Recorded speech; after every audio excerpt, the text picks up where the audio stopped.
Hello, I give him Baboyna Mayrakpum. Naham Pumas the Esorgi wapau tana bugida maglak piba and sigida magatagatari. Agi Prathnadi, Nahan Natag the wapau and sigima palna, Esorbu and Nungsiba, Amasum Mahaki me, Aduga Mahaki singlup in Nungsiba sin. The Wehana Nahakin from the Nolukchoning Badudi, Nahanatag the wapau asina. Nahanaki singlup the pipam topanaki commitment, Amasung Nahaki singluki luching missing in Makapon pam tokpa Adugi Mahotisilandigan. Adu wapau sigima palna. Nagising lupa Nungsiba, nagising luching missing with Nungsiba, adu quite maruina, Esorgi matic malik the maghingba punsi the chocolate badu, Aki Prathanani. Ibumaki wapau, Taminas.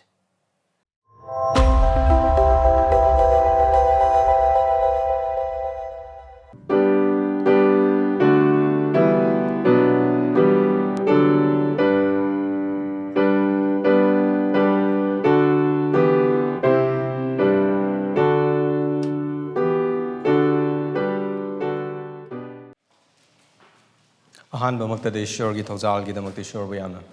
thagatjari.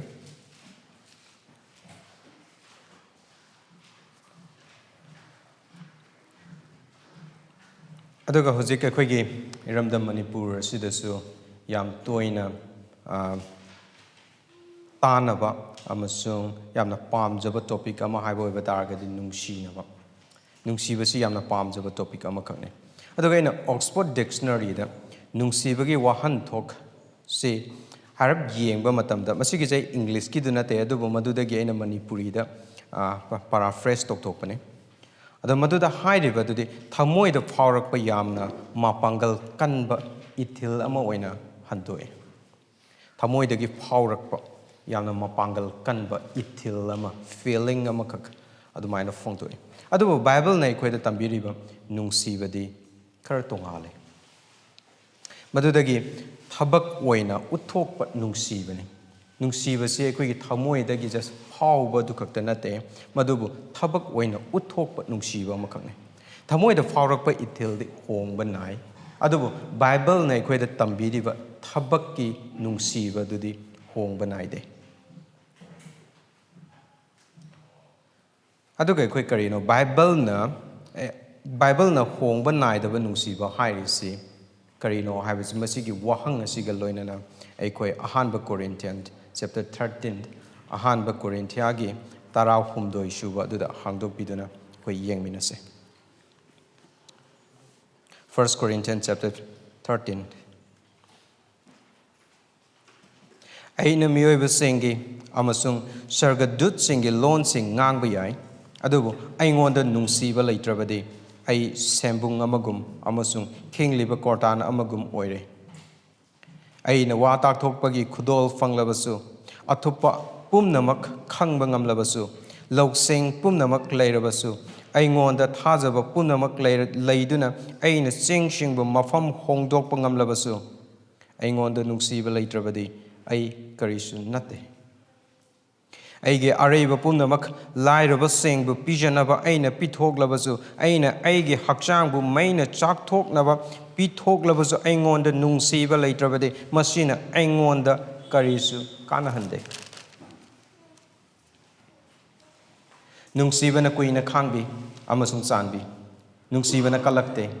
Nungsibana napal taude Nungsibana saukthokte Nungsibana athiba machat chatte Nungsibana masagi oijaba thide Nungsibana thuna saude Nungsibana fattaba khande dharma chendabada haraude adubu achumba harawe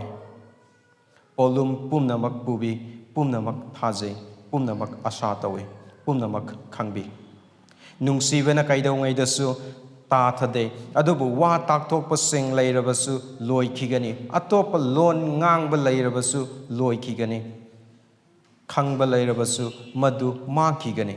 maramdi eikhoina kharata khangi, aduga eikhoina kharata wa takthoi, adubu mapung phaba adu laglabada mapung phadaba adu leiraroi, aina angang oiringaida angangumna nganglami, aina angangumna khanglami. Aina angangumna khalami adubu aina chawraklaba matamda angangi matau adu thadoki hauzik eikhoina musi mingselda ubagumna ui adubu maiga unarakani hauzik eikhoina mapung padana khangi adubu aibu mapung phana khangbibagumna tungdadi ainasu mapung phana khangjagani haujikti ahum asi lengdana lei thajaba asa nungsiba makhoi asidagi khwaitagi chawbadi nungsibani masi Esorgi wahayne Esorda ngahak changjasi pai Esor nahaki wahay eikhoida pinabibigidamda thagatjabani aduga nahaki wahayne eikhoida nungsibagi matangda tambiba asigidamuktasu nahakpu thagatjai aduga nahaki wahay asina nungsibagi matangda nahaki anningba nahaki achumba adubu eikhoida fongdoknanabagidamukta nahaki nafamdagi panggalnani jabani nahana pangbiyo nahaki achumba wahaydokpa ngamnanabagidamukta nahana pangbiyo haijabasi Jesu Kristagi mingdani amen okay masigi 1 Corinthians asigi text asibu hena bhab tananabagidamukta eikoi background khara khaktang eikoi yengminase Paulna mahaki ahum suba missionary journey da Ephesus tagi mahana Corinth ikiba chithi eikone Acts pakon chatpasingi Thabak chapter 16 dagina 19 fawda koina paragadi maduda uwa fangani Acts chapter 16 dagi Paul gi anishiba mission journey chatpa hokre mahana Esorgi wapau shandoktuna Esorgi wahaibu takpi duna Philippi Thessalonica Berea Athens Corinth mahana pau shandoklame aduga Corinth sahi amaga makhai ne mahana laikibada adagi second missionary journey adudagi mahana halaglaga Antioch ta lakre Antioch tagi amuka mahana third missionary journey gi damakda Ephesus ta chatpa matamda Ephesus ta mahang leiringai matam aduda Corinth ki singlup tagi Chloe gi mi singna Paul da Corinthia da leiriba problem sing adu mangonda tamlame aduda mahana pau sing adu taba matam aduda Ephesus adudagi Corinth mahana chithi asi ikhibane Corinth ki singlup thawaida mapung phaba oibagi mahutta napal da hena hengatke makhoi gi napal na wangman khiduna singlup ta problem mayama mathoi makhoi gyan loksing da wate thawaigi khudol marang kaina lei adubu makhoi da khwaidagi maru oiba ama watli madudi nungsibane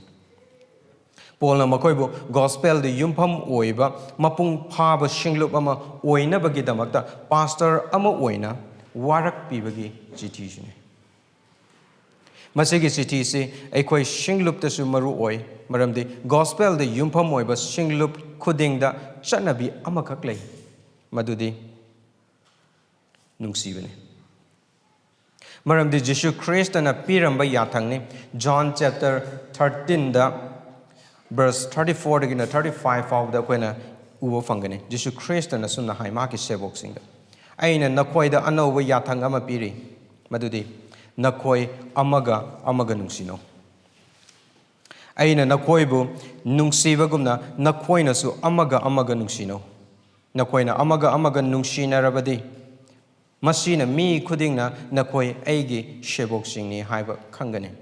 yathang asi Corinth ki singlup ta khakta nate eikhoi gi singlup asida sune Paul na hena mayek shengna nungsibagi matangda 1 Corinthians chapter 13 asida mayek shengna takpiri 1 Corinthians chapter 13 asi nungsibagi matangdani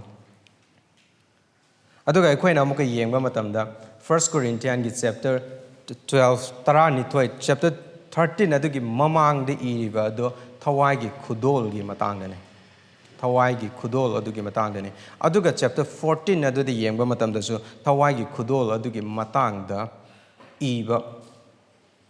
chapter amakhane adu masida yamna interesting oiribadi karino haikanda chapter 12 ki Thawaigi khudol adugi matangda chapter 14 Thawaigi khudol adugi mayai asida chapter 13 asina nungsibagi matangda sandwich oina bread anigi mayai da yawba sandwich aduni chapter 13 asina oibase aduna chapter 12 aduda Paul na Thawaigi khudol sing adubu matau karam na singlupta nungsibaga loina na karamaina function tawgadagi haibadu chapter 13 asina mapung phaba ohele ꯅꯨꯡꯁꯤꯕꯗꯨ ꯌꯥꯎꯗꯕ ꯑꯣꯏꯕ ꯇꯥꯔꯒꯗꯤ ꯊꯋꯥꯏꯒꯤ ꯈꯨꯗꯣꯜꯁꯤꯡ ꯑꯗꯨ ꯁꯤꯡꯂꯨꯞꯇ ꯊꯕꯛ ꯇꯧꯕ ꯃꯇꯝꯗ ꯑꯔꯦꯝꯕ ꯑꯣꯏꯒꯅꯤ ꯍꯥꯏꯅ ꯄꯣꯜꯅ ꯃꯌꯦꯛ ꯁꯦꯡꯅ ꯐꯣꯡꯗꯣꯛꯂꯤ ꯑꯗꯨꯅ ꯉꯁꯤꯒꯤ ꯇꯥꯏꯇꯜ ꯑꯗꯨꯗꯤ ꯅꯨꯡꯁꯤꯕꯅ ꯑꯊꯣꯏꯕꯅꯤ ꯑꯗꯨꯒ ꯃꯁꯤꯒꯤ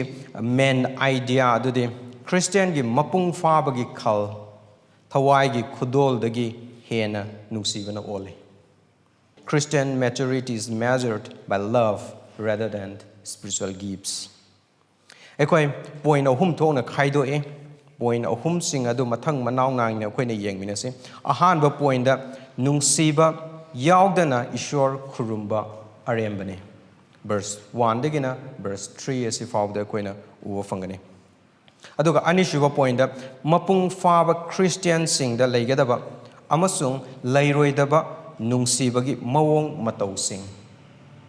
ꯃꯄꯨꯡ ꯐꯥꯔꯕ ꯈ꯭ꯔꯤꯁꯇꯤꯌꯟꯁꯤꯡꯗ ꯂꯩꯒꯗꯕ ꯑꯃꯁꯨꯡ ꯂꯩꯔꯣꯏꯗꯕ ꯅꯨꯡꯁꯤꯕꯒꯤ ꯃꯑꯣꯡ ꯃꯇꯧꯁꯤꯡ ꯑꯗꯨꯏꯗꯨꯅ ꯚꯔꯁ 4ꯗꯒꯤꯅ 7 ꯐꯥꯎꯕꯗ ꯑꯩꯈꯣꯏꯅ ꯎꯕ ꯐꯪꯒꯅꯤ ꯑꯗꯨꯒ ꯑꯍꯨꯝꯁꯨꯕ ꯄꯣꯏꯟꯗꯅ ꯅꯨꯡꯁꯤꯕꯅ ꯑꯊꯣꯏꯕꯅꯤ ꯃꯔꯝꯗꯤ ꯂꯣꯏꯕ ꯅꯥꯏꯗꯅ ꯂꯩ ꯑꯗꯨꯒꯤꯗꯨ ꯑꯩꯈꯣꯏꯅ ꯚꯔꯁ 8ꯗꯒꯤꯅ ꯚꯔꯁ 13 ꯐꯥꯎꯕꯗ ꯑꯩꯈꯣꯏꯅ ꯎꯕ ꯐꯪꯒꯅꯤ ꯑꯩꯈꯣꯏ ꯃꯊꯪ ꯃꯅꯥꯎ ꯅꯥꯏꯅ ꯑꯩꯈꯣꯏ ꯌꯦꯡꯃꯤꯟꯅꯁꯤ ꯑꯍꯥꯟꯕ ꯄꯣꯏꯟꯗ ꯅꯨꯡꯁꯤꯕ ꯌꯥꯎꯗꯅ ꯏꯁꯣꯔ ꯈꯨꯔꯨꯝꯕ ꯑꯔꯦꯝꯕꯅꯤ ꯚꯔꯁ 1ꯗꯒꯤꯅ ꯚꯔꯁ 3 ꯐꯥꯎꯕꯁꯤꯗ ꯑꯩꯈꯣꯏ ꯚꯔꯁ 1ꯗꯒꯤꯅ 3 ꯐꯥꯎꯕꯗ ꯄꯣꯜꯅ ꯍꯥꯏꯅꯤꯡꯉꯤꯁꯤ ꯑꯩꯅ ꯃꯤꯑꯣꯏꯕꯁꯤꯡꯒꯤ ꯑꯃꯁꯨꯡ ꯁꯔꯒꯗꯨꯠꯁꯤꯡꯒꯤ ꯂꯣꯟꯁꯤꯡ ꯉꯥꯡꯂꯕꯁꯨ ꯋꯥ ꯇꯥꯛꯊꯣꯛꯄꯒꯤ ꯈꯨꯗꯣꯜ ꯐꯪꯂꯕꯁꯨ ꯏꯁꯣꯔꯒꯤ ꯑꯊꯨꯞꯄ ꯈꯨꯗꯤꯡꯃꯛ ꯈꯪꯂꯕꯁꯨ ꯂꯧꯁꯤꯡ ꯄꯨꯝꯅꯃꯛ ꯂꯩꯔꯕꯁꯨ ꯊꯥꯖꯕ ꯄꯨꯝꯅꯃꯛ ꯂꯩꯔꯕꯁꯨ ꯑꯔꯩꯕ ꯄꯨꯝꯅꯃꯛ ꯄꯤꯊꯣꯛꯂꯕꯁꯨ ꯍꯛꯆꯥꯡ ꯄꯨꯝꯅꯃꯛ ꯀꯠꯊꯣꯛꯂꯕꯁꯨ ꯅꯨꯡꯁꯤꯕ ꯂꯩꯇ꯭ꯔꯕꯗꯤ ꯑꯔꯦꯝꯕꯅꯤ ꯍꯥꯏꯔꯤꯕ ꯂꯣꯟ ꯉꯥꯡꯕ ꯋꯥ ꯇꯥꯛꯊꯣꯛꯄ ꯊꯥꯖꯕ ꯄꯤꯊꯣꯛꯄ ꯈꯨꯗꯤꯡꯃꯛ ꯑꯁꯤ ꯃꯤ ꯑꯃꯅ ꯀꯥ ꯑꯃꯒꯤ ꯃꯅꯨꯡꯗ ꯃꯇꯣꯝꯗ ꯂꯩꯔꯒ ꯇꯧꯕ ꯌꯥꯒꯗꯕ ꯊꯕꯛ ꯑꯃ ꯅꯠꯇꯦ ꯑꯗꯨꯒ ꯑꯩꯈꯣꯏꯅ ꯑꯌꯨꯛꯀꯤ ꯋꯥꯀꯤꯡ ꯅꯠꯇ꯭ꯔꯒꯅ ꯏꯚꯤꯅꯤꯡꯒꯤ ꯋꯥꯀꯤꯡ ꯉꯥꯏꯍꯥꯛꯇꯪ ꯆꯠꯂꯤꯉꯩꯗ ꯏꯇꯣꯝꯇ ꯇꯧꯒꯗꯕ ꯊꯕꯛꯁꯤꯡ ꯑꯃꯠꯇ ꯅꯠꯇꯦ ꯑꯗꯨꯕꯨ ꯀꯣꯔꯤꯟꯇ ꯂꯩꯔꯤꯕ ꯊꯥꯖꯈ꯭ꯔꯕ ꯃꯈꯣꯏꯅ ꯏꯁꯣꯔ ꯈꯨꯔꯨꯝꯕꯒꯤ ꯃꯤꯇꯤꯟꯗ ꯆꯥꯡ ꯅꯥꯏꯅ ꯇꯧꯕ ꯊꯕꯛꯁꯤꯡꯅꯤ ꯃꯁꯤ ꯁꯤꯡꯂꯨꯞꯇ ꯇꯧꯕ ꯊꯕꯛꯁꯤꯡꯅꯤ ꯃꯈꯣꯏꯗ ꯊꯋꯥꯏꯒꯤ ꯈꯨꯗꯣꯜꯁꯤꯡ ꯋꯥꯠꯇꯦ ꯃꯔꯥꯡ ꯀꯥꯏꯅ ꯂꯩ ꯊꯥꯖꯕ ꯃꯤꯄꯨꯝ ꯈꯨꯗꯤꯡꯗ ꯑꯩꯈꯣꯏ ꯑꯁꯤꯗꯁꯨ ꯏꯁꯣꯔꯒꯤ ꯊꯋꯥꯏꯒꯤ ꯈꯨꯗꯣꯜꯁꯤꯡ ꯑꯗු ꯂꯩ ꯁꯤꯡꯂꯨꯞ ꯑꯁꯤꯕꯨ ꯁꯦꯝꯒꯠꯅꯅꯕꯒꯤꯗꯃꯛꯇ ꯑꯗꯨꯕꯨ ꯉꯁꯥꯏꯒꯤ ꯀꯣꯔꯤꯟꯇ ꯂꯩꯔꯤꯕ ꯏꯁꯣꯔꯕꯨ ꯊꯥꯖꯈ꯭ꯔꯕ ꯈ꯭ꯔꯤꯁꯇꯤꯌꯟꯁꯤꯡ ꯑꯗꯨꯒꯤ ꯃꯈꯣꯏꯒꯤ ꯈꯨꯗꯣꯜꯁꯤꯡ ꯑꯗꯨꯅ ꯃꯁꯥꯕꯨ ꯍꯦꯟꯅ ꯆꯥꯎꯊꯣꯛꯅꯅꯕꯒꯤ ꯃꯔꯝ ꯑꯣꯏꯍꯜꯂꯤ ꯃꯈꯣꯏꯗ ꯄꯤꯅꯕꯤꯔꯕ ꯏꯁꯣꯔꯒꯤ ꯈꯨꯗꯣꯜ ꯑꯗꯨꯅ ꯃꯔꯝ ꯑꯣꯏꯔꯒ ꯃꯁꯥꯅ ꯃꯁꯥꯕꯨ ꯍꯦꯟꯅ ꯋꯥꯡꯅ ꯊꯥꯡꯀꯠꯆꯅꯅꯕꯒꯤ ꯃꯁꯥꯅ ꯃꯁꯥꯕꯨ ꯍꯦꯟꯅ ꯃꯤꯁꯤꯡꯅ ꯈꯪꯅꯅꯕꯒꯤ ꯃꯔꯝ ꯑꯃ ꯑꯣꯏꯍꯜꯂꯤ ꯃꯈꯣꯏꯅ ꯑꯃꯒ ꯑꯃꯒ ꯅꯨꯡꯁꯤꯅꯗꯨꯅ ꯏꯁꯣꯔꯕꯨ ꯈꯨꯔꯨꯝꯕꯒꯤ ꯃꯍꯨꯠꯇ ꯊꯋꯥꯏꯒꯤ ꯈꯨꯗꯣꯜꯁꯤꯡ ꯑꯗꯨꯗ ꯑꯆꯥꯎꯋꯔꯝ ꯇꯥꯟꯅꯩ ꯃꯁꯥꯅ ꯃꯁꯥꯕꯨ ꯑꯊꯣꯏꯕꯅꯤ ꯅꯤꯡꯅꯩ ꯃꯁꯥꯅ ꯃꯁꯥꯕꯨ ꯍꯦꯟꯅ ꯑꯍꯦꯟꯕꯅꯤ ꯍꯥꯏꯅ ꯈꯟꯅꯩ ꯑꯗꯨꯅ ꯚꯔꯁ 1 ꯑꯁꯤꯗ ꯃꯨꯟꯅ ꯌꯦꯡꯕꯤꯌꯨ ꯄꯣꯜꯅ ꯗꯥꯏꯔꯦꯛ ꯑꯣꯏꯅ ꯃꯈꯣꯏꯕꯨ ꯆꯩꯗꯦ ꯀꯣꯔꯤꯟꯊꯤꯌꯟꯒꯤ ꯃꯤꯁꯤꯡ ꯅꯈꯣꯏꯅ ꯇꯧꯔꯤꯕꯁꯤꯡ ꯑꯗꯨ ꯂꯣꯏꯅ ꯂꯥꯜꯂꯦ ꯅꯈꯣꯏꯅ ꯇꯧꯔꯤꯕꯗꯨ ꯑꯁꯨꯃꯥꯏꯅ ꯇꯧꯒꯗꯕ ꯅꯠꯇꯦ ꯍꯥꯏꯅ ꯄꯣꯜꯅ ꯗꯥꯏꯔꯦꯛ ꯑꯣꯏꯅ ꯃꯈꯣꯏꯗ ꯆꯩꯗꯦ ꯑꯗꯨꯕꯨ ꯄꯣꯜꯅ ꯃꯐꯝ ꯑꯁꯤꯗ ꯃꯍꯥꯛ ꯃꯁꯥꯃꯛꯁꯨ ꯌꯥꯎꯅ ꯃꯁꯥꯃꯛꯁꯨ ꯆꯥꯡ ꯌꯦꯡꯖꯗꯨꯅ ꯍꯥꯏꯔꯤ ꯑꯩꯅ ꯄꯣꯜ ꯃꯁꯥꯃꯛꯅꯤ ꯍꯥꯏꯁꯦ ꯑꯩꯅ ꯂꯣꯟꯁꯤꯡ ꯉꯥꯡꯂꯕꯁꯨ ꯋꯥ ꯇꯥꯛꯊꯣꯛꯂꯕꯁꯨ ꯅꯨꯡꯁꯤꯕ ꯌꯥꯎꯗ꯭ꯔꯕꯗꯤ ꯑꯔꯦꯝꯕꯅꯤ ꯃꯁꯤꯗ ꯍꯥꯏꯔꯤꯕ ꯑꯁꯤ ꯀꯣꯔꯤꯟꯒꯤ ꯃꯤꯁꯤꯡ ꯑꯗꯨꯗ ꯅꯨꯡꯁꯤꯕ ꯌꯥꯎꯗ꯭ꯔꯕꯗꯤ ꯅꯈꯣꯏ ꯑꯔꯦꯝꯕꯅꯤ ꯍꯥꯏꯕ ꯅꯠꯇꯦ ꯃꯍꯥꯛꯅ ꯍꯥꯏꯔꯤꯁꯦ ꯃꯍꯥꯛ ꯃꯁꯥꯁꯨ ꯌꯥꯎꯅꯅꯤ ꯀꯔꯤꯒꯨꯝꯕ ꯑꯩꯅ ꯈꯨꯗꯣꯜꯁꯤꯡ ꯑꯁꯤ ꯐꯪꯕ ꯑꯣꯏꯕ ꯇꯥꯔꯒꯁꯨ ꯑꯩꯉꯣꯟꯗ ꯅꯨꯡꯁꯤꯕꯗꯨ ꯌꯥꯎꯗꯕ ꯑꯣꯏꯕ ꯇꯥꯔꯒꯗꯤ ꯑꯩꯁꯨ ꯑꯔꯦꯝꯕꯅꯤ ꯑꯗꯨꯅ ꯄꯣꯜꯅ ꯃꯁꯥꯃꯛꯀ ꯂꯣꯏꯅꯅ ꯊꯋꯥꯏꯒꯤ ꯈꯨꯗꯣꯜꯁꯤꯡ ꯑꯗꯨꯕꯨ ꯅꯨꯡꯁꯤꯕꯒ ꯂꯣꯏꯅꯅ ꯁꯤꯡꯂꯨꯞꯀꯤ ꯊꯧꯒꯜ ꯀꯔꯝ ꯇꯧꯒꯅꯤ ꯍꯥꯏꯕ ꯃꯐꯝ ꯑꯁꯤꯗ ꯎꯠꯂꯤ ꯃꯍꯥꯛꯅ ꯄꯣꯏꯟ 1ꯒꯤ ꯑꯍꯥꯟꯕ sub ꯄꯣꯏꯟꯗ Nungsiba yaudaba loan di nakong wai chinnabane. Makatana verse 1 da dum yengbiyo. Miyoi ba shingi loan amasung shargadut shingi loan sing hairibasi hyperbole ni. Masi figure of speech ni. Example am khang picture ke kana gumbana hange nupadu gi kuchu bu karam toge nupadu gi kuchu bu karam toge karigumba nupadu khara muba na traga mi sing na khara nungsidaba sakta khara nungsidaba oiba taragadi kana gumba na khumakadoi ne haidana kana de pura maitan ne adu nupadu maitan nate adugi hyperbole aduni aduba amarom de yengoba matam dasu nupadu maitan mak natraga su mai kuchu di pura maitan dong na de khara ngauram dong male Madugi limit, madugi stretch, madugi chingtho iba point aduni pol na mafam sida haining isi. Aduga miyoi bagi loan amasung shargadut singi loan haiba matamda eikhoigi wakalda karigumba miyoi bana khangba ngamdaba wahai khara punchalaga ngangbu oina khalle. Miyoi bana khangba ngamdaba gyan taba ngamdaba karigumba wahai khara punchalaga hekta ngangba adugumba loan oina khange adu natte ngangthokliba loan adu ataba mishing na bhaptai aduga pakon chatpa singi matamda top top na singlupu sengbat sagat na bagi damakta ishwarna piramba loan ne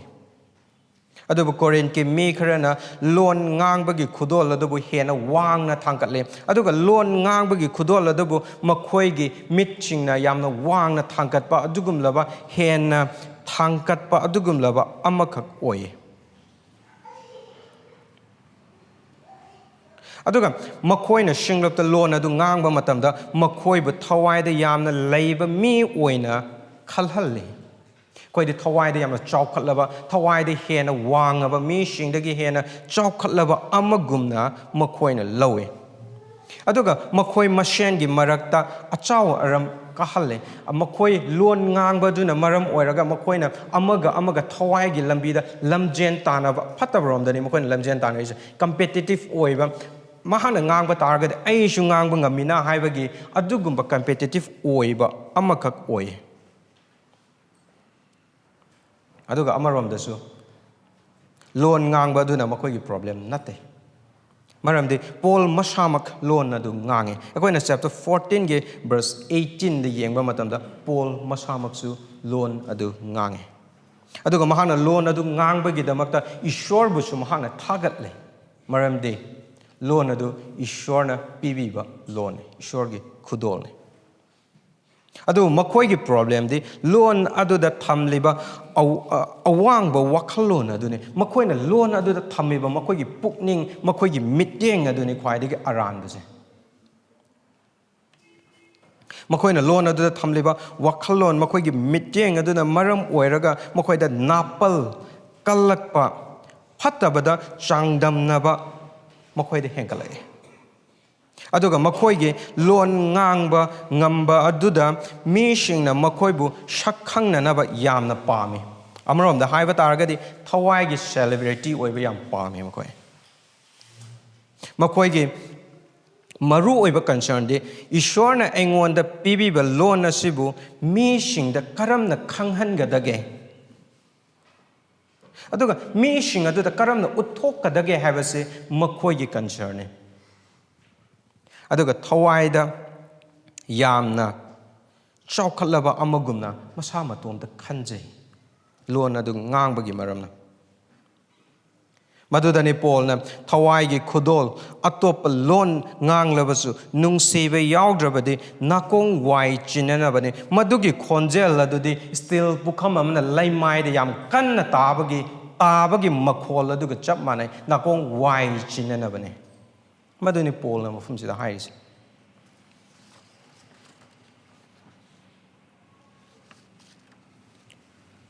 nakoina loan mayam ama khangba yai phazarba wahai wata sing khangba yai ishwar thagat bada phajaba loan sing sijana ba yai madu afabane maramdi madu ishwar gi borne adubu nungsiba yaudravadi still bukhamna laimai da tabagi makhol ga chap manai makhol aduna eikhoida kanaba karisu phangde madugi mahuta nakong wai chinanabane tabada karisu kanaba phangdaba makhol ne Nungsibana aingonda Ishwarna pibiraba fajaba wahaising asina ichil inaw amabu pukning karamna thawgachige makhoige Thawaigi punchida karamna chawkhathansige haina khalhalli aduga ngangthoi makoibu eikhoigi wahaina karamna sengbat sagachige makoibu karamna sheba tawsige khanbagi mahuta eikhoigi haisingba adubu hena utna nabagi damakta oiragade madu arembane sub point B da Nungsiba yaudana Esorgi maram khangba amasung shandokpa arembane verse 2 da yengbiyo verse 2 da Paul na haise aina wa takthokpagi khudol phanglabasu atupa khuding makhangba ngamlabasu loksing pumna makleirabasu Nungsiba yaudrabadi karisu natte masida hairiba wa takthokpa hairiba sige wahanthok ani thokna khaidokpa yai ahanbada tungda oirakkadaba adubu fongdokpa aduga ani shubadana fongdokkraba Esorgi wahai adubu shugaina haidokpa ani makasi Esordagi oithoi Esordagi su oirai Old Testament ekhone yengse Old Testament gi matamda Esorgi wa takthokpa mi shina yam toina sizinaba wahai ase Esorna asumna hai madugidu wa takthokpa mi sing adudagi tongana tholakpa wakhalon ama natte adubu Esorna makhoida pinabiraba wahai sing adune makhoina fongdoklibado aduga hojiki matamdadi wahai sing adubu Esorgi wahai Bible asida mayek sengna fongdoktuna leire ana chapter 12 ki matung ina 1 Corinthians chapter 12 ki matung ina wa takthokpagi khudol se singlupu senggat sagat na nabane singlupu afaba oina nabane adubu Esorgi anoba plan fongdok na nabagi damakta natte maramaduna hojiki matamdadi Esorgi fongdokkraba wahaibu macha khaina shugaina amasung mayek sengna wa takthokpagi khudol adune eikhoigi shinglupna Bible lu verse by verse ta shugaina marik chumna shandoklabasu Nungsiba yaudrabadi aremane Bible gi aruba versing macha khaina handokpa ngamlabasu Nungsiba yaudrabadi arembane aduga textual criticism gi maramda textual criticism hairagadi akhoigi Bible ase translate tawdringai gi mamangda Greek ta manuscript mayam ama lerame manuscript mayam sing adugi manungda makhoina amaga comparison mayam ama tawnaraga masigisina chumamba yai masigisina chumi haibagi comparison tawnaba adugumlaba mi singni makhoi sing adugi marakta yamna highly scholar oirba mioi mayam ama lei makhoigi manung asudu Dan Wallace James White makhoi sing adusu yauri adu masigi textual criticism gi maramda Dan Wallace kumna James White kumna khang eikhoi si makhoi gumna khanglabasu Nungsiba yaudrabadi arembane Hebrews ki author kanano Shakhi ga konana khangba ngamlabasu Nungsiba yaudrabadi arembane theological debating limited atonement unlimited atonement peccability impeccability Arminian theology Calvin theology am-mill pre-mill post-mill loina khanglabasu Nungsiba yaudrabadi arembane Greek da Hebrew da Bible shantokpa ngamlabasu machak khaina shantokpa ngamlabasu Nungsiba yaudrabadi arembane mabuk pek thalaba theological ge book sing paduna khanglabasu Nungsiba yaudrabadi arembane kolai khonda fajana Esorgi wahai shandoktana mi singi thamoi shumhat pangam labasu Nungsiba yaudrabadi arembani punsigi aruba wahang kayagi paukhum piba ngam labasu Nungsiba yaudrabadi arembani adubu Nungsibaga loinana Esorgi wahai khangba amasung wa takthokpana shenglup shengkatnaba thaugatnanaba amasung themjin binanaba wa ngange masina shenglup ki ichilinau senge Shingluk ki ichilinau senge thajabada mapangal kangkhat halle Nungsiba yauraga wapau shandokpaduna Shingluk ki thajabagi mapangal kangkhat halle Thawaigi punchida chaukhat halle punsigi khongthang kayada Christian amu oina chetnanaba lambi mayek shengna takpi Esorgi wahaidagi achumba lambi takpi hingadaba mahing takpi Adu kakta nate. Achumba lambi adu kaktang takpi banate. Achumba adugi lambi adu takpi ga bagaloina na lambi adu chetna na bagida makta pukning thaugatle. Thajaba yana Jishu gi tung in bangamna na bagida makta in khatpi aduga karigumba madudagi laikha tarakadaba oiba taragadi Nungsibana maduda warning fawba tawe. Amaga pap thauna fana lantheng na nabagi damakta pau shantoe Nungsibana pap na shok hallaba thamoibu themjinbada asapibi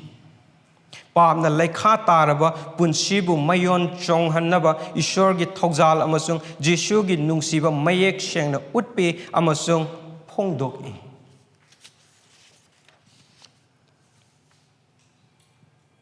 Point 3 da point C da yengse Nungsiba yaudana awonba puraknaba thajaba arembane verse 2 da makha tarakpada masida ching phukpa ngambagi thajaba haina makha yaure verse 2 sida masigi bantang da amuk yengmina se khoi masisu hyperbole ne masigi Thajaba ase aran khubam phangnaba thajaba du nate thaja khraba ichil inau khuding da lei khraba thajaba ni karigumba ichil inau singi marakta awana tarakpa matamda eikhoina Esorbu thajaduna haijabagi mataw aduni Esorbu thajaduna haijabada ching phukpa ngambagi thajaba leirabasu Nungsiba yaudrabadi arembani Thawaigi punchida value karishu laite. Engase arembani hairiba wahaishi yam toina sizinagani yam toina su sizinai. Adu masida aina hainingiba masigi wahanthok adude. Thawaigi punchida khwaidagi annemba adune. Hainingiba wahanthok adude. Thawaigi punchida panayamna wange haina khanjaramba adu natte arembani haibagi wahanthokti Thawaigi punchida khwaidagi annemba thak aduda leiba adune. Eikhoina achauba thajabaga loinana church ki lam lainaba prayer kanna taurabasu Nungsiba yaudrabadi arembane lam madu phangba yai adubu Eikhoida Nungsiba adu yaudaba taragadi Eikhoigi Thawaigi level adudi yamna low oiba mafamda lei Eikhoina lamdam shida achawa revival purakna nabagi damakta prayer kanna taurabasu Nungsiba yaudrabadi arembani asa haikibagumna aremba hairibasi karis natraba adu nate adu Eikhoigi Thawaigi level adu waidagi makhada lei masafaba afaba shinglup sing hengalakna nabagi damakta prayer kanna taurabasu Nungsiba yaudrabadi arembani Adubu Nungsibaga loinana haijabadi Esorda leiba asa mangde Chok thaba naide akhang kalle adugi matung inna akhang kanbaga loinana Esorbu Nungsibaga loinana Esorbu thajabaga loinana Esorda nije aduga point Dida Nungsiba yaudana pukchel chauna pithokpa arembane verse 3 da amuka yengmina se Eikhoigi araiba pumnamak lairaba sengbu pijanaba pithoklabasu aigi hakchangbu maina chakthoknanaba pithoklabasu Nungsiba leitrabadi tongjaba karisu leite ꯃꯁꯤꯗ ꯍꯥꯏꯔꯤꯕ ꯄꯤꯊꯣꯛꯄ ꯑꯁꯤ ꯑꯩꯒꯤ ꯆꯥꯛꯈꯣꯝ ꯑꯃ ꯐꯥꯎꯕ ꯂꯦꯝꯍꯧꯗꯕꯤꯗ ꯄꯨꯂꯞ ꯄꯤꯊꯣꯛꯈꯤꯕ ꯑꯗꯨꯅꯤ ꯃꯍꯥꯛꯅ ꯃꯐꯝꯁꯤꯗ ꯍꯥꯏꯅꯤꯡꯉꯤꯁꯤ ꯑꯗꯨꯒ ꯃꯩꯅ ꯆꯥꯛꯊꯣꯛꯈꯤꯕ ꯄꯤꯊꯣꯛꯄ ꯍꯥꯏꯔꯤꯁꯤꯅ ꯑꯣꯜ ꯇꯦꯁꯇꯥꯃꯦꯟ ꯃꯇꯝꯗ ꯑꯩꯈꯣꯏꯅ ꯗꯥꯅꯤꯌꯦꯜꯒꯤ ꯃꯇꯝꯗ ꯁꯗ꯭ꯔꯥꯛ ꯃꯦꯁꯥꯛ ꯑꯕꯦꯗꯅꯦꯒꯣ ꯏꯁꯣꯔꯒꯤ ꯃꯔꯝꯒꯤꯗꯃꯛꯇ ꯃꯈꯣꯏꯕꯨ ꯃꯩ ꯆꯥꯛꯅꯅꯕꯒꯤꯗꯃꯛꯇ ꯄꯤꯊꯣꯛꯈꯤꯕ ꯑꯗꯨꯅꯤ ꯑꯗꯨꯒ ꯑꯃꯔꯣꯝꯗ ꯍꯥꯏꯕ ꯑꯣꯏꯕ ꯇꯥꯔꯒꯁꯨ ꯏꯁꯣꯔꯒꯤꯗꯃꯛꯇ ꯄꯔꯁꯤꯀ꯭ꯌꯨꯁꯟ ꯑꯣꯠ ꯅꯩꯕ ꯑꯗꯨꯗ ꯍꯛꯆꯥꯡ ꯂꯣꯏꯅꯃꯛ ꯄꯤꯊꯣꯛꯑꯒ ꯃꯩ ꯊꯥꯗꯣꯛꯈꯤꯕꯒꯤ ꯄꯨꯟꯁꯤ ꯃꯍꯤꯡ ꯑꯗꯨꯅꯤ ꯃꯁꯤꯗ ꯍꯥꯏꯔꯤꯕꯁꯦ ꯑꯗꯨꯕꯨ ꯑꯩꯈꯣꯏꯅ ꯀꯔꯤꯒꯨꯝꯕ ꯀꯣꯔꯦꯟꯠꯀꯤ ꯁꯤꯡꯂꯨꯞ ꯑꯗꯨꯗ ꯚꯤꯖꯤꯠ ꯇꯧꯏ ꯍꯥꯏꯅ ꯈꯜꯂꯁꯤ ꯃꯇꯝ ꯑꯗꯨꯗ ꯃꯈꯣꯏꯅ ꯁꯤꯡꯂꯨꯞꯇ ꯆꯥꯡ ꯅꯥꯏꯅ ꯀꯠꯄ ꯄꯨꯛꯆꯦꯜ ꯆꯥꯎꯅ ꯄꯤꯔꯝꯕ ꯌꯥꯏ ꯃꯈꯣꯏ ꯑꯗꯨꯝ ꯇꯧꯔꯝꯒꯅꯤ ꯍꯥꯏꯅ ꯈꯜꯂꯤ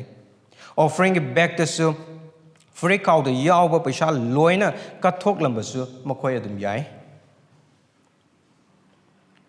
ꯑꯗꯨꯒ ꯂꯥꯏꯔꯕꯁꯤꯡꯗ ꯂꯩꯖꯕ ꯃꯇꯦꯡ ꯃꯈꯣꯏ ꯑꯗꯨꯝ ꯄꯥꯡꯂꯝꯕ ꯌꯥꯏ ꯁꯤꯡꯂꯨꯞꯀꯤ ꯏꯆꯤꯜ ꯏꯅꯥꯎꯁꯤꯡꯒꯤ ꯃꯇꯝ ꯂꯦꯟꯅꯕꯒꯤꯗꯃꯛꯇ ꯃꯇꯝ ꯃꯈꯣꯏꯁꯨ ꯀꯥꯏꯊꯣꯛꯂꯝꯕ ꯌꯥꯏ ꯑꯗꯨꯕꯨ ꯃꯐꯝ ꯑꯁꯤꯗ ꯍꯥꯏꯅꯤꯡꯉꯤꯕꯁꯤ ꯅꯨꯡꯁꯤꯕ ꯌꯥꯎꯗꯕ ꯇꯥꯔꯒꯗꯤ ꯃꯗꯨ ꯀꯔꯤꯁꯨ ꯀꯥꯟꯅꯗꯦ ꯀꯔꯤꯁꯨ ꯂꯩꯇꯦ ꯑꯗꯨꯅ ꯅꯨꯡꯁꯤꯕ ꯌꯥꯎꯗꯅ ꯃꯁꯥꯒꯤ ꯑꯣꯏꯖꯕ ꯊꯤꯕ ꯑꯗꯨꯒ ꯃꯤꯡꯆꯠꯀꯤ ꯊꯤꯕ ꯄꯨꯟꯁꯤ ꯑꯗꯨꯗ ꯃꯈꯣꯏ ꯂꯦꯜꯂꯤ ꯑꯗꯨꯕꯨ ꯅꯨꯡꯁꯤꯕꯅ ꯄꯨꯡꯀꯠ ꯀꯠꯊꯣꯛꯏ ꯁꯤꯡꯂꯨꯞꯄꯨ ꯆꯥꯎꯈꯠꯅꯅꯕꯒꯤꯗꯃꯛꯇ ꯑꯗꯨꯒ ꯅꯨꯡꯁꯤꯕ ꯑꯗꯨꯅ ꯀꯠꯊꯣꯛꯂꯤꯕ ꯑꯗꯨꯗꯤ ꯃꯍꯥꯛꯀꯤ ꯑꯣꯏꯖꯕꯒꯤꯗꯃꯛꯇ ꯀꯠꯊꯣꯛꯄ ꯑꯗꯨ ꯅꯠꯇꯦ ꯑꯗꯨꯕꯨ ꯀꯅꯥꯒꯨꯝꯕ ꯑꯃ ꯆꯥꯎꯈꯠꯅꯅꯕꯒꯤꯗꯃꯛꯇ ꯁꯤꯡꯂꯨꯞ ꯑꯃꯕꯨ ꯍꯦꯟꯅ ꯆꯥꯎꯈꯠꯂꯛꯅꯅꯕꯒꯤꯗꯃꯛꯇ ꯑꯇꯣꯞꯄꯁꯤꯡ ꯑꯗꯨꯕꯨ ꯍꯦꯟꯅ ꯆꯥꯎꯈꯠꯅꯅꯕꯒꯤꯗꯃꯛꯇ ꯀꯠꯊꯣꯛꯄ ꯑꯗꯨꯅꯤ ꯅꯨꯡꯁꯤꯕ ꯌꯥꯎꯗꯅ ꯀꯠꯊꯣꯛꯄꯗꯤ ꯃꯁꯥꯒꯤ ꯑꯣꯏꯖꯅꯅꯕꯒꯤꯗꯃꯛꯇ ꯑꯗꯨꯒ ꯅꯨꯡꯁꯤꯕ ꯌꯥꯎꯔꯒ ꯀꯠꯊꯣꯛꯄ ꯑꯗꯨꯅ ꯃꯤꯁꯤꯡ ꯑꯗꯨꯕꯨ ꯍꯦꯟꯅ ꯁꯤꯡꯂꯨꯞꯁꯤꯡ ꯑꯗꯨꯕꯨ ꯍꯦꯟꯅ ꯆꯥꯎꯈꯠꯂꯛꯅꯅꯕꯒꯤꯗꯃꯛꯇ ꯀꯠꯊꯣꯛꯄ ꯑꯗꯨꯅꯤ ꯊꯋꯥꯏꯒꯤ ꯈꯨꯗꯣꯜ ꯈꯨꯗꯤꯡꯃꯛ ꯂꯩꯔꯕꯁꯨ ꯅꯨꯡꯁꯤꯕ ꯌꯥꯎꯗ꯭ꯔꯕꯗꯤ ꯀꯔꯤꯁꯨ ꯂꯦꯝꯍꯧꯗꯦ ꯑꯩꯈꯣই ꯃꯦꯊꯁ ꯈꯔ ꯍꯣꯠꯁꯤ ꯊꯋꯥꯏꯒꯤ ꯈꯨꯗꯣꯜ ꯈꯨꯗꯤꯡꯗꯒꯤ ꯅꯨꯡꯁꯤꯕ ꯈꯥꯏꯗꯣꯛꯈꯤꯕ ꯃꯇꯝꯗ ꯖꯤꯔꯣ ꯂꯦꯝꯍꯧꯏ ꯃꯗꯨꯅꯤ ꯄꯣꯜꯅ ꯍꯥꯏꯔꯤꯁꯦ ꯑꯗꯨꯒ ꯋꯥꯍꯪ ꯑꯃꯈꯛ ꯍꯪꯁꯦ ꯅꯨꯡꯁꯤꯕꯅ ꯈ꯭ꯋꯥꯏꯗꯒꯤ ꯑꯊꯣꯏꯕ ꯑꯣꯏꯔꯒꯗꯤ ꯅꯨꯡꯁꯤꯕ ꯌꯥꯎꯗꯕ ꯊꯋꯥꯏꯒꯤ ꯈꯨꯗꯣꯜꯁꯤꯡ ꯑꯗꯨ ꯖꯤꯔꯣ ꯂꯦꯝꯍꯧꯕ ꯑꯣꯏꯕ ꯇꯥꯔꯒꯗꯤ ꯅꯨꯡꯁꯤꯕ ꯀꯔꯤꯅꯣ ꯃꯊꯪꯒꯤ ꯄꯣꯏꯟꯠ ꯑꯗꯨꯗ ꯑꯩꯈꯣꯏ ꯌꯦꯡꯃꯤꯟꯅꯁꯤ ꯄꯣꯏꯟꯠ ꯅꯝꯕꯔ 2ꯗ ꯃꯄꯨꯡ ꯐꯥꯕ ꯈ꯭ꯔꯤꯁꯇꯤꯌꯟꯁꯤꯡꯗ ꯂꯩꯒꯗꯕ ꯑꯃꯁꯨꯡ ꯂꯩꯔꯣꯏꯗꯕ ꯅꯨꯡꯁꯤꯕꯒꯤ ꯃꯑꯣꯡ ꯃꯇꯧꯁꯤꯡ verse 4 verse 7 fawda aduga verse 4 verse 7 fawda hairibase nungsibagi magunsing magi attributes natragana magi adjective oina magi magunsing adu nate mafamsida hairibase adubu nungsibana tawgadaba thabaksing aduni mafamsida hairise amaramda haiba taragadi mafamsida fongdoklibase nungsibagi magun adu nate adubu nungsibana tawgadaba thabaksing aduni masigi atenba verse habidi verse 4 ne 5 ne 6 ne 7 ne just verse mari khatane verse mari asigi manungda birth thabak taraga mangani yaurise aduga makoi sing adu tawgadaba amasung tawroidaba ngaktane birth aduna phongdo isi tawgadab thabak sing adune amaramda hai targa su tawroidaba thabak sing adune aduga masida hairiba birth tara manga adudi kari no yengsi kuina khangbiba chanbiba kallaktaba napal chaukthoktaba athiba machat oijaba thide shaude phattaba khande haraude potlum pui thajai asatawi khangbi khudingmak birth ngaktane thabak ngaktane adusu present tense da maduna haininge bade hojiki matamdasu chatnaduna leiragadaba adu fongdokli hojik su chatnaduna leiriba adu fongdokli masida nungsibagi magun kayam lui kayam paki kayam wangi habadu nate mafam sida fongdokli se nungsibagi itil adusu nate mafam sida fongdokisi adubu nungsibana tawgadaba thabak aduni mafam sida fongdokli base nungsibana humang tagani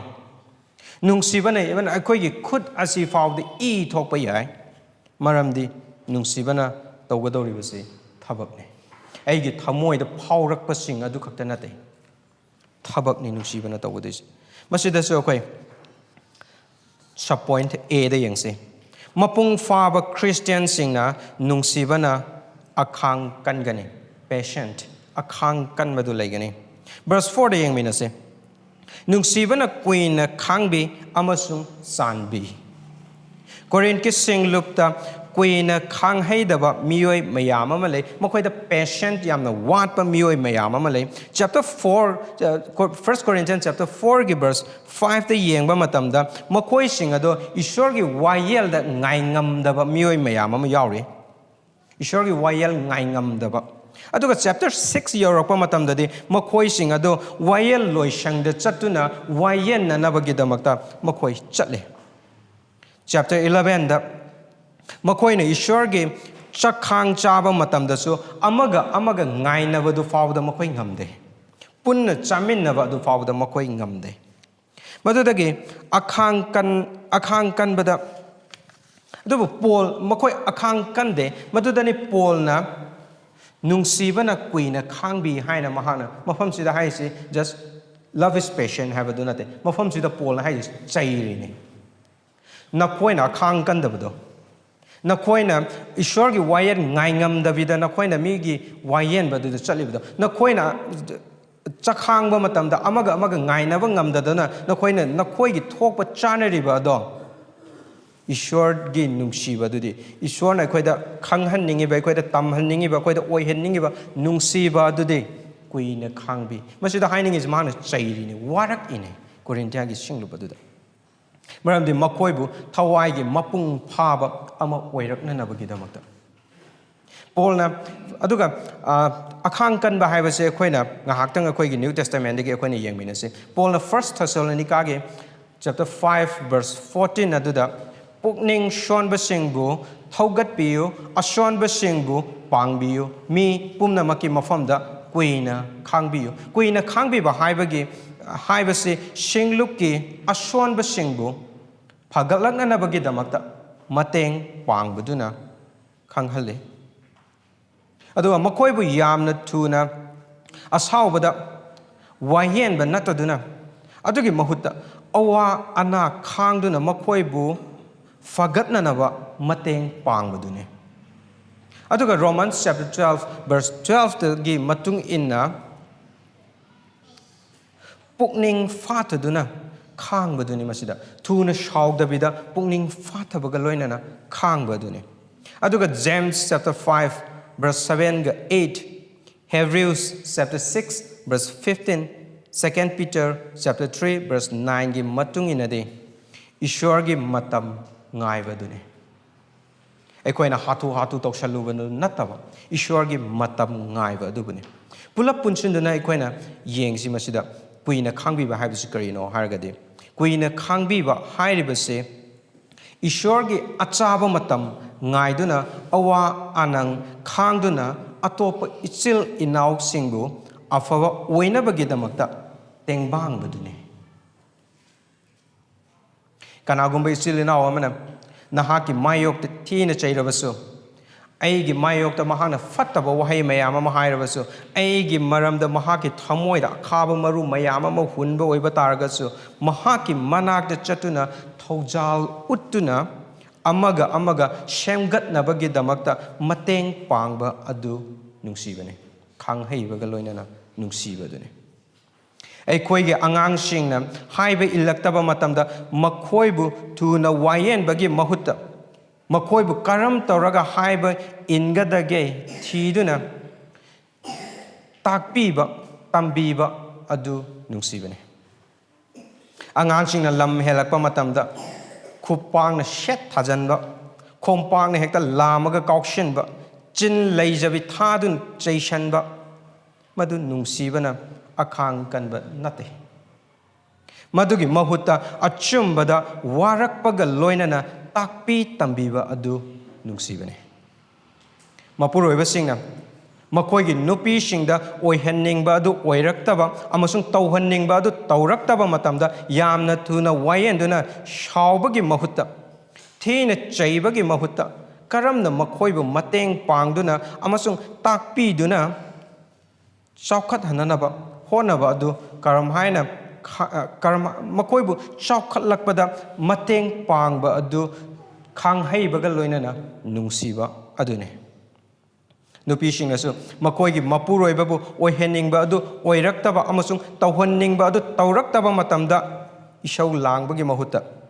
ꯀꯔꯝꯅ ꯃꯄꯨꯔꯣꯏꯕꯕꯨ ꯃꯇꯦꯡ ꯄꯥꯡꯗꯨꯅ ꯑꯃꯁꯨꯡ ꯍꯥꯏꯖꯗꯨꯅ ꯑꯐꯕ ꯑꯣꯏꯔꯛꯀꯅꯤ ꯍꯥꯏꯅ ꯊꯤꯗꯣꯛꯄ ꯑꯃꯁꯨꯡ ꯍꯣꯠꯅꯕ ꯑꯗꯨ ꯀꯨꯏꯅ ꯈꯥꯡꯕꯤꯕ ꯅꯨꯡꯁꯤꯕꯅꯤ ꯁꯦꯡꯂꯨꯞꯀꯤ ꯅꯍꯥꯁꯤꯡꯗꯁꯨ ꯌꯨꯝ ꯄꯥꯟꯕ ꯑꯐꯕꯅꯤ ꯑꯆꯨꯝꯕꯅꯤ ꯏꯁꯣꯔꯒꯤ ꯑꯅꯤꯡꯕꯅꯤ ꯑꯗꯨꯕꯨ ꯁꯦꯡꯂꯨꯞꯀꯤ ꯑꯍꯜꯁꯤꯡꯒꯤ ꯀꯥꯎꯟꯁꯤꯜ ꯊꯧꯑꯣꯏꯗꯗꯨꯅ ꯑꯐꯕ ꯅꯨꯄꯤ ꯅꯠꯇ꯭ꯔꯒ ꯅꯨꯄꯥ ꯑꯃ ꯍꯦꯛꯇ ꯂꯨꯍꯣꯡꯒꯗꯕꯅꯤ ꯍꯥꯏꯅ ꯊꯧꯔꯥꯡ ꯇꯧꯁꯤꯟꯕ ꯑꯩꯈꯣꯏꯗꯤ ꯊꯃꯣꯏ ꯇꯤꯟꯅꯔꯕꯅꯤꯗꯣ ꯁꯥꯗꯅ ꯍꯦꯛꯇ ꯊꯕꯛ ꯊꯨꯖꯟꯕ ꯃꯗꯨ ꯅꯨꯡꯁꯤꯕ ꯅꯠꯇꯦ ꯃꯗꯨꯒꯤ ꯃꯍꯨꯠꯇ ꯁꯦꯡꯂꯨꯞꯀꯤ ꯏꯆꯤꯜ ꯏꯅꯥꯎꯁꯤꯡꯒ ꯍꯥꯏꯖꯃꯤꯟꯅꯕ ꯑꯍꯜꯁꯤꯡꯒꯤ ꯄꯥꯎꯇꯥꯛ ꯇꯥꯕ ꯇꯔꯦꯠ ꯇꯔꯥ ꯊꯣꯛꯅ ꯈꯟꯅꯕ ꯃꯊꯧ ꯇꯥꯏ ꯍꯣꯏ ꯃꯇꯝ ꯆꯪꯒꯅꯤ ꯑꯋꯥꯕ ꯈꯥꯡꯒꯅꯤ ꯑꯗꯨꯕꯨ ꯃꯗꯨ ꯈꯥꯡꯍꯩꯕ ꯅꯨꯡꯁꯤꯕꯅꯤ ꯑꯩꯈꯣꯏꯅ ꯈꯟꯕ ꯌꯥꯏ ꯑꯩꯈꯣꯏꯗꯤ ꯈꯥꯡꯕ ꯌꯥꯕ ꯈꯥꯡꯂꯕꯅꯤ ꯑꯗꯨꯕꯨ ꯑꯩꯈꯣꯏꯒꯤ ꯀꯨꯏꯅ ꯈꯥꯡꯕꯤꯕ ꯅꯨꯡꯁꯤꯕꯗꯨꯒ ꯆꯥꯡ ꯑꯣꯟꯗꯨꯅ ꯌꯦꯡꯁꯤ ꯏꯁꯣꯔꯒꯤ ꯅꯨꯡꯁꯤꯕ ꯈꯥꯡꯍꯩꯅ ꯈꯥꯡꯕꯤꯕ ꯅꯨꯡꯁꯤꯕ ꯑꯗꯨꯒ ꯑꯩꯈꯣꯏ ꯆꯥꯡ ꯑꯣꯟꯗꯨꯅ ꯌꯦꯡꯁꯤ ꯑꯗꯥꯝ ꯑꯃꯁꯨꯡ ꯏꯐꯅ ꯄꯥꯞ ꯇꯥꯕ ꯃꯇꯝꯗ ꯏꯁꯣꯔꯅ ꯃꯈꯣꯏꯕꯨ ꯇꯨꯝꯅ ꯃꯥꯡꯍꯟꯈꯤꯗꯦ ꯃꯍꯥꯛꯀꯤ ꯃꯩ ꯍꯧꯅ ꯁꯥꯎꯕ ꯑꯗꯨ ꯂꯣꯏꯅ ꯐꯨꯗꯣꯛꯇꯨꯅ ꯃꯈꯣꯏꯕꯨ ꯋꯥꯌꯦꯟꯈꯤꯗꯦ ꯑꯗꯨꯒꯤ ꯃꯍꯨꯠꯇ ꯑꯩꯈꯣꯏꯕꯨ ꯄꯥꯞꯇꯒꯤ ꯀꯟꯕꯤꯅꯅꯕꯒꯤꯗꯃꯛꯇ ꯏꯁꯣꯔꯅ ꯋꯥꯁꯛ ꯄꯤ ꯃꯍꯥꯛꯀꯤ ꯋꯥꯁꯛ ꯑꯗꯨꯗꯤ ꯅꯨꯄꯤꯒꯤ ꯙꯔꯥꯅ ꯂꯤꯟꯒꯤ ꯙꯔꯥꯕꯨ ꯃꯥꯏꯊꯤꯕ ꯄꯤꯒꯅꯤ ꯅꯨꯄꯤꯒꯤ ꯙꯔꯥ ꯑꯗꯨ ꯖꯤꯁꯨ ꯈ꯭ꯔꯤꯁꯇꯗ ꯊꯨꯡꯂꯔꯦ ꯋꯥꯁꯛ ꯑꯗꯨ ꯖꯤꯁꯨ ꯈ꯭ꯔꯤꯁꯇꯗ ꯊꯨꯡꯂꯔꯦ ꯖꯤꯁꯨ ꯈ꯭ꯔꯤꯁꯇꯗ ꯄꯥꯞ ꯃꯥꯏꯊꯤꯕ ꯄꯤꯕ ꯉꯝꯃꯤ ꯖꯤꯁꯨ ꯈ꯭ꯔꯤꯁꯇꯅ ꯁꯤꯕ ꯃꯥꯏꯊꯤꯕ ꯉꯝꯃꯤ ꯖꯤꯁꯨ ꯈ꯭ꯔꯤꯁꯇꯅ ꯑꯩꯈꯣꯏꯒꯤ ꯄꯥꯞ ꯀꯣꯛꯄꯤꯕ ꯉꯝꯃꯤ ꯏꯁꯣꯔꯅ ꯄꯥꯞꯄꯨ ꯃꯥꯏꯊꯤꯕ ꯄꯤꯅꯕꯒꯤꯗꯃꯛꯇ ꯈꯥꯡꯈꯤꯕ ꯃꯇꯝꯗꯨ ꯈꯟꯗꯨꯅ ꯌꯦꯡꯁꯤ ꯏꯐꯗꯥꯝꯗꯒꯤꯅꯤ ꯆꯍꯤ ꯂꯤꯁꯤꯡꯅꯤ ꯃꯤꯑꯣꯏꯕꯅ ꯄꯥꯞꯇ ꯍꯦꯛ ꯇꯥꯈꯤꯕꯗꯒꯤ ꯍꯧꯅ ꯅꯍꯥꯛꯅ ꯀꯟꯕꯤꯕ ꯐꯪꯕ ꯃꯇꯝ ꯑꯗꯨ ꯐꯥꯎꯕ ꯏꯁꯣꯔꯅ ꯈꯥꯡꯍꯩꯅ ꯈꯥꯡꯕꯤꯈꯤ ꯏꯁꯣꯔꯅ ꯈꯥꯡꯕꯤꯕꯁꯤ ꯃꯤꯅꯤꯠ ꯈꯔ ꯅꯠꯇꯦ ꯆꯍꯤ ꯈꯔ ꯅꯠꯇꯦ ꯑꯩꯈꯣꯏꯅ ꯈꯥꯡꯂꯤꯕꯁꯤꯗꯤ ꯄꯨꯡ ꯈꯔ ꯅꯨꯃꯤꯠ ꯈꯔ ꯊꯥ ꯈꯔ ꯆꯍꯤ ꯈꯔ ꯑꯗꯨ ꯈꯛꯇꯅꯤ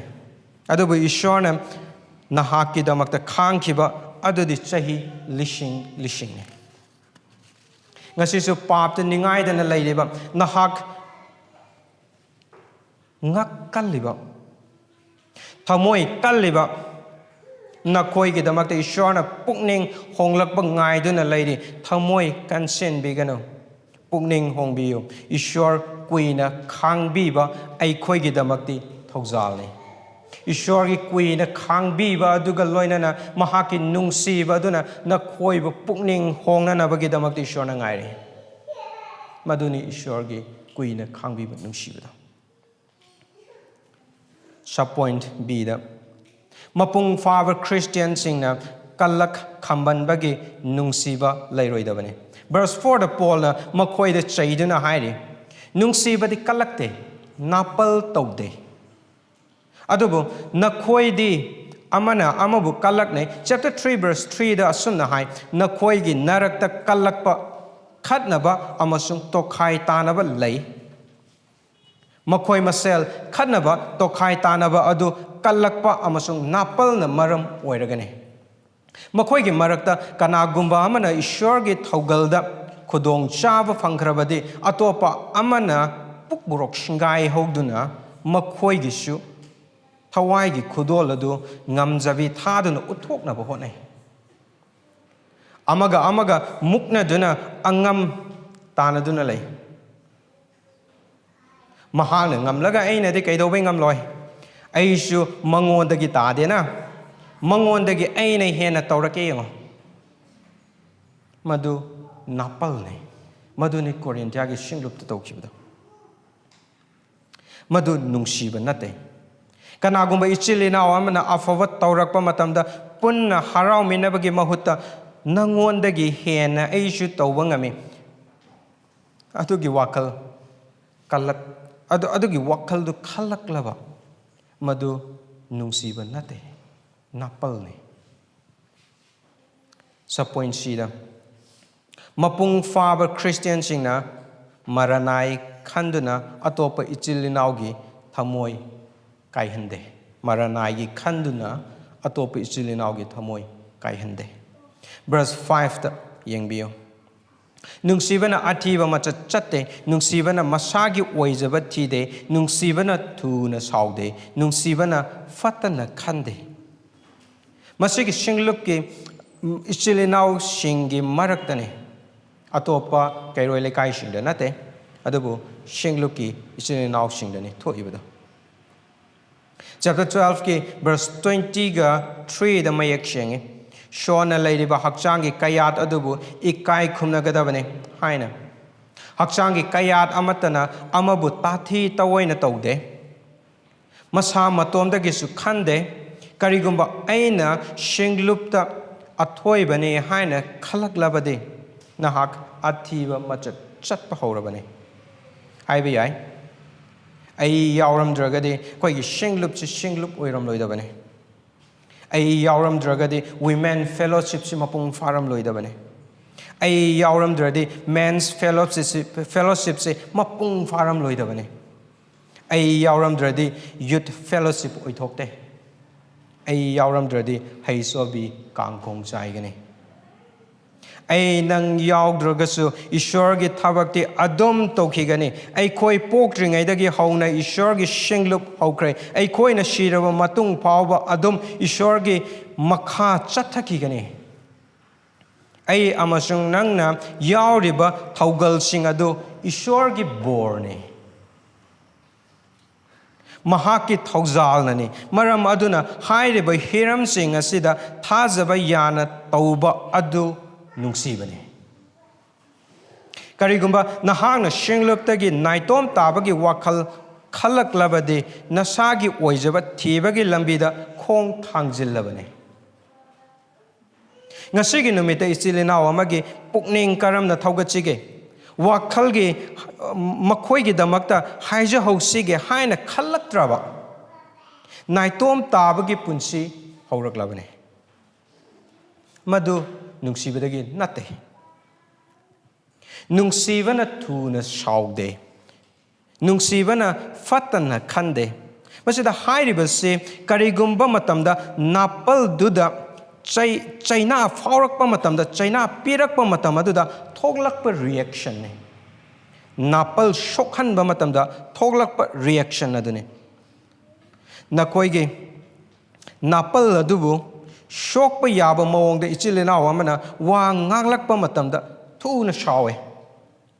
akhaba maru yam thuna hulle khudamoina sadan bagi nongmaina palaba lamok shidi shi hodraba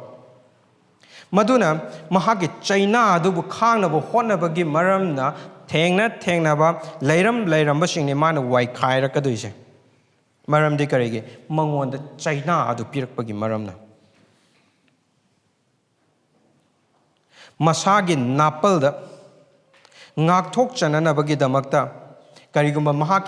mahaki napal adu thilluba matamda matraga napal adu shokalluba matamda masagi napal ngakthok chananabagi damakta shinglupki ichilenau singi ashoiba mayam sing otholakna loina ngang ba horaklani thamoida ishinduna thamkiba pendaba mayam singdu loina fudoraklani matamda dadi kanasu kiraklaroi kanasu darkar oiraklaroi thengna ba khuding mayok nagani haina lepkrani madu nungsiba nate adubu shoklaba napalni maduni polna mafam sida hairisi makoina thuna shaugan gadoribasi makoigi napal aduda shok uba matamdani makoina ngachai gi lamokum na wai khair kadobase adu nungsiba natte.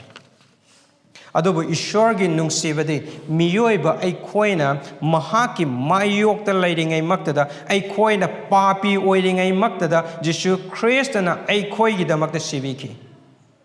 Masana yana eikhoigi pap khudingmak mathakta thongatchaki Jesu Christana eikhoigi papsing mahaki thamoida ishinduna thambide mahangna eikhoigi pap tangkhai su kokpide. Mahana eikhoigi pap pumkok kokpi eikhoina mahaki mayokta hanjin pap taurabasu eikhoigi damakta ipa ishorda haijabiduna lei masagi maranai oiba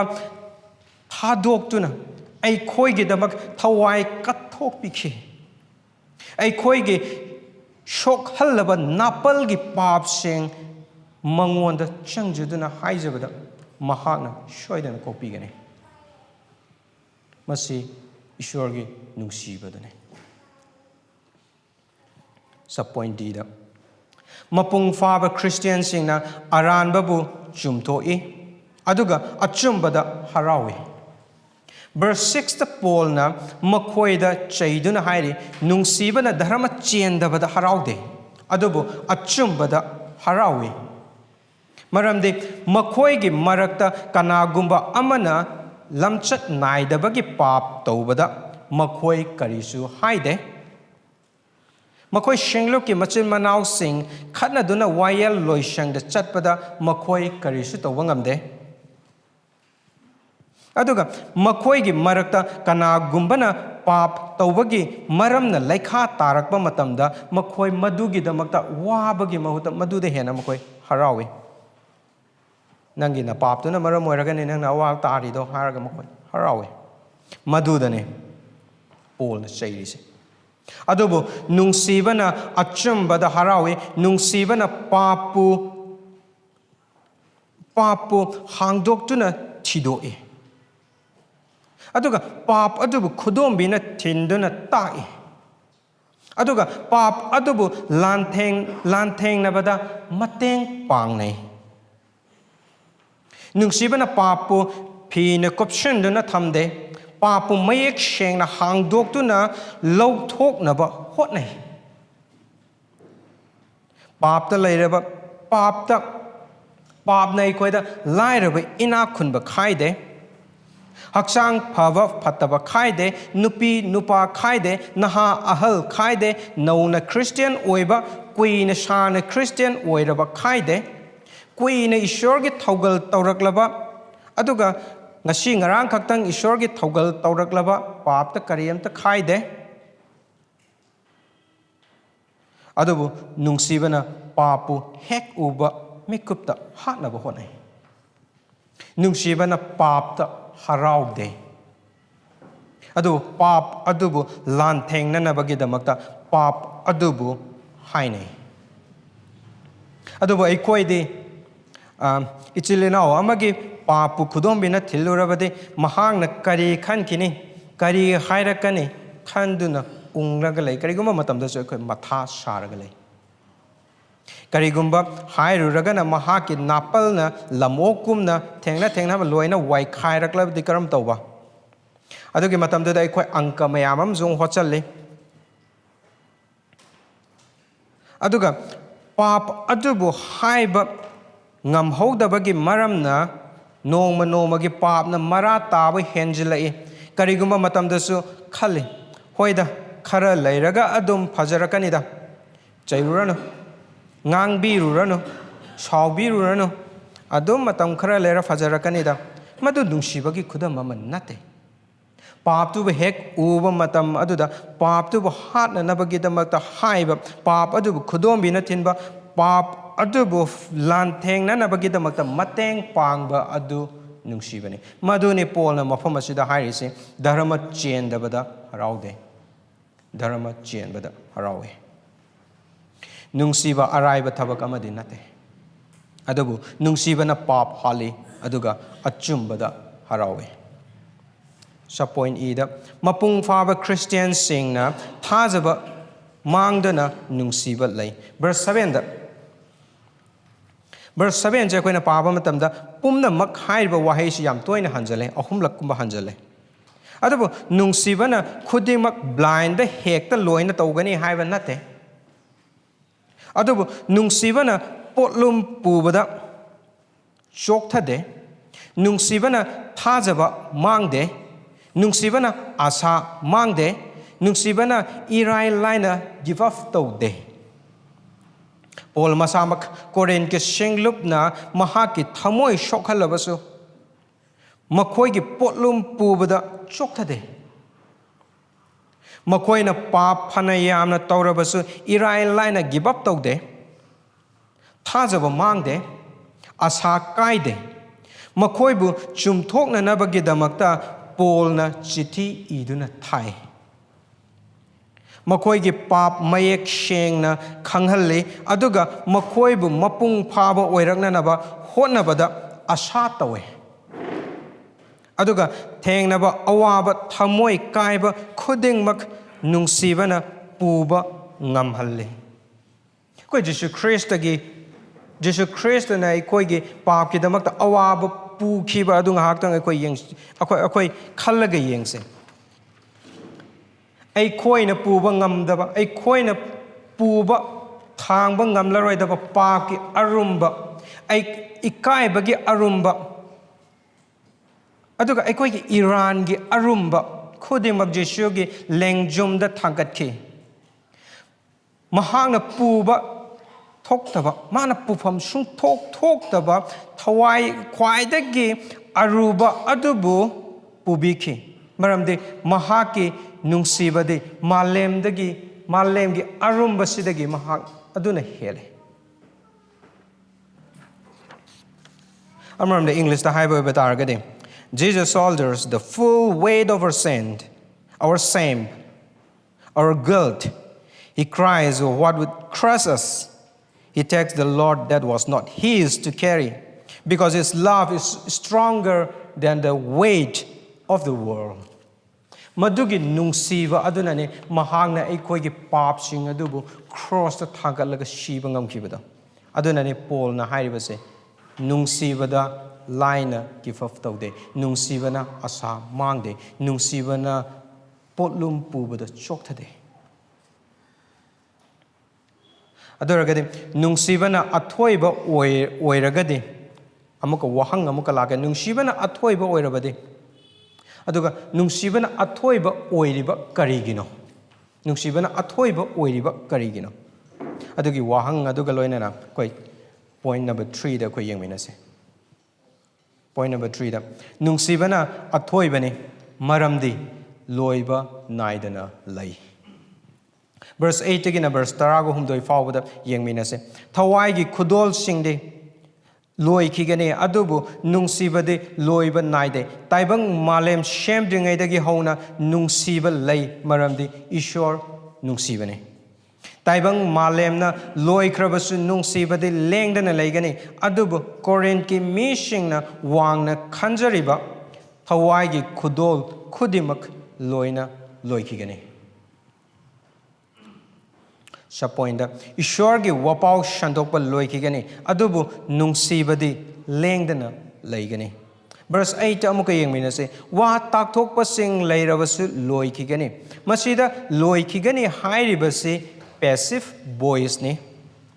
masina takning libadudi karigumba hiram amana loihan khigani haibani karigumba posak amana natraga karigumba hiram amana wa takthokpagi thabak adu loikhigani haibani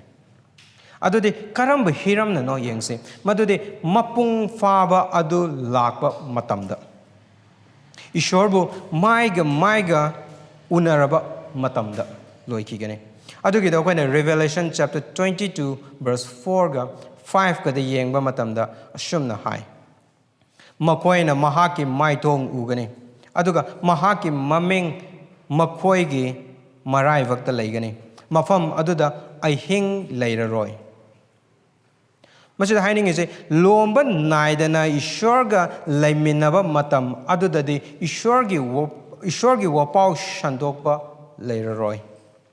Eikhoina wapau shandoktuna Esorgi matik magun ngalhannaba phongdokli adubu matam adudadi Esorgi mangal aduna numit ki mangal gumna ngan giba matamda ngasi eikhoi na Esorgi matik mangal phongdokliba mahaki wapau sing asi tandal gumna paigani mahaki matik mangal aduna hengani adubu Nungsibadi lengdana leigani Nungsibana Athoibani Esorna Eikhoida mahaki wapau shandoknaba pibiriba matamse mahaki borni amasung mahaki thawjalni masida eikhoina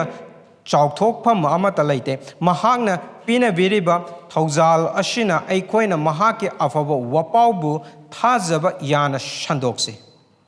ngasi eikhoina shandok hodaba tarabadi matam loikhigani aduga sapoin ani subada Esorda lon ngangduna haijaba loikhigani adubu Nungsibadi lengdana leigani atopa lon ngangba leirabasu loikhigani masigi loikhigani hairibasi nasaigi passive voice aduga sigadi manade lon ngangba sidadi middle voice ni masina haining libadi masa marom dom loikhigani haibani Chapter 14 dasu lon ngangbagi khudol shinglup dasu thoidokna kanaba uraktre maramdi lon ngangba du interpretation yaudabo iba taragadi lon ngangdabi shinglup chanabi hokre maramaduna lon adu tapna mahaki magun adu mangakpadongna akoina uwa fange aduga paukon chatpagi matam loikraba matungdadi shinglup singda lon ngangbagi khudol loikre adubu Nungsibana Athoibani maramdi loiba naide sapoin sida Esorgi maramda tiduna khangba loikhigani adubu Nungsibadi lengdana leigani khangba leirabasu mangkhigani masida Mangkhigani hairibasi passive voice ning asagi mamangi aduga manai masina tangning libadi karigumba hiram amana loihankhigani haibani mapung faba adu lakpa matamda loikhigani lomba naidana Esorga laiminaba matamdadi theological debates leiraroi Bible gi aruba verse gi matangda matha saba leiraroi loinamak loikhigani adubu Nungsibadi lengdana leigani Maramaduna Nungsibana Athoibani Eikhoina theological knowledge kayam lay kayam khangi kayam pari maduda eikhoina chawthokpham karisu leite mathau tadre haibasu natte adubu maduna eikhoibu Nungsiba hengat hanba aduga amaga shengat sagat nanabani Hojik Esorna Eikhoida pinabiriba matam asi Esorgi borni amasung Esorgi thawjalni matam asida Esorgi wahai sing asibu paduna nainaduna amaga Nungsibada chawkhatlauba haibase hojiki matamda tawfam thokpa amane natabo iba taragadi Esorgi mapung phaba du lakpa matamda madugi matam leiraroi aduga sa point D da khwaidagi maru oiba thajaba amasung asa loikhigani adubu Nungsibadi lengdana leigani verse 13 da yengbiyo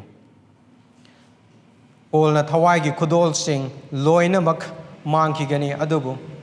thajaba asa amasung Nungsibana hena maru oi makoi ahum adugi marakta Nungsibana khwaidagi Athoibani Esorbu maiga unaba matamdadi asa makha tana leiraroi thajabasu makha tana leiraroi adubu Nungsibadi lengdana leikhigani Nungsibana Athoibani aduga mapum oina conclusion da Thawaigi khudolna Thawaigi khudol sing adubu singlupta thabak tawbagi mapalna eikhoigi Thawaigi khal asi kayam nemi kayam wangi haiba oidokte